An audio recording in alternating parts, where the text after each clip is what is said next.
Talk. We are going to be talking about SMILE today, which works on my students' phonemic awareness. Basically, we have a contract with the student where we pick up the student every day at 9 a.m. We allow 15 to 20 minutes for the lesson to be taught and to review the sounds, and it's going to help improve his reading and writing. Basically, before we did it, we did a pre-assessment, and at the end, we will do a post-assessment.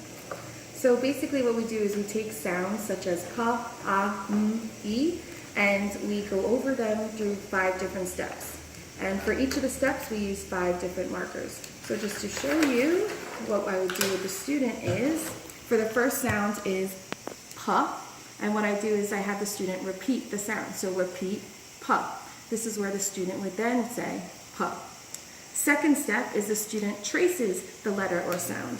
So I would put pa, and the student would trace pa. Notice I don't say P, I want the student to say the sound pa. The third step is where the student copies the letter or sound. So I put it down, and then the student writes it next. And each time they say it, they have to say pa. So it would be pa, pa. The next step is where the student writes the letter when she hears the sound.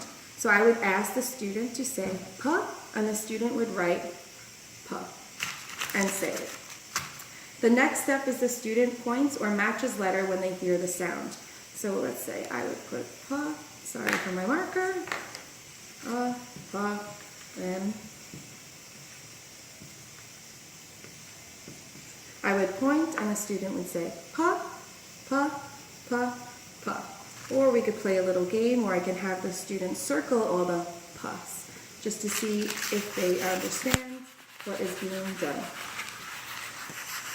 So we can move on to a second word or a second sound, which would be O or ah, and then there's e, ba, I, o. So this is all working on the student's phonemic awareness. Once the student masters these skills, we would then go for the post-assessment to see how they got from their pre-assessment. Basically, when we do the assessments, the students repeat the words and then they read the words. Then they match spoken words to pictures and match written words to pictures.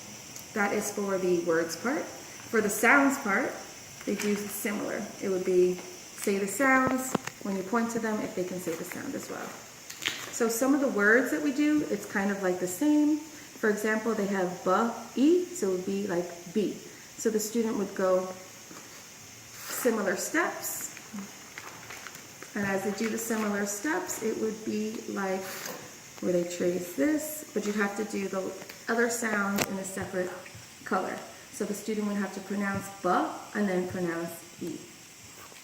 And then together it would be B. Okay, that's good.